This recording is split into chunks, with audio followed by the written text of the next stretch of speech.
Hey everyone, Aaron from Ariens IKON here, and today I'm going to show you how to replace the engine air filter on your Ariens IKON XD zero-turn mower. Now just keep in mind that not all Ariens IKON XD engines are the same, meaning they'll have different air filters. However, the replacement procedure is going to be pretty much identical. Today's example is going to be with an Ariens IKON XD with a Kawasaki engine. But before we begin, let's have a look at the safety section of our operator's manual, as well as our engine manual to familiarize ourselves with safe practices, as well as more information on your engine air filter. On the back of your engine is an air filter cover. On the models with Kawasaki engines, gently lift the two tabs that say "Lift Here" on the engine's air filter cover to access the filter. Find the hose clamp secured around the top of the air hose and loosen it until it's disengaged from the two bumps in the hose.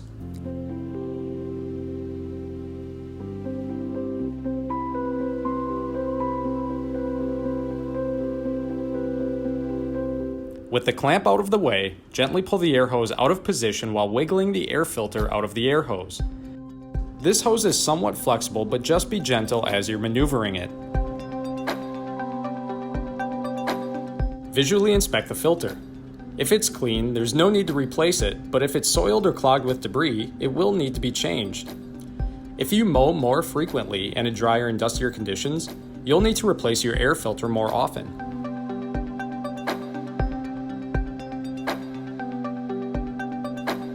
Discard the soiled filter and install a new air filter into the hose.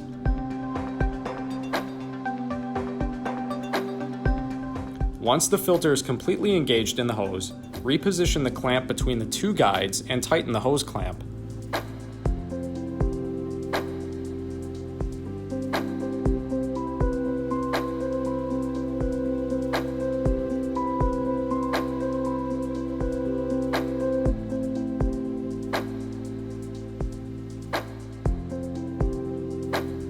Double check that the air filter is secured correctly and close the filter cover. And though this procedure was pretty easy, if you'd rather leave this to the professionals, you can always reach out to your nearest Ariens dealer at ariens.com/dealers for help. If you like this video and want to see more helpful content from Ariens, click on the Ariens logo in the lower right corner of the video to subscribe to our YouTube channel.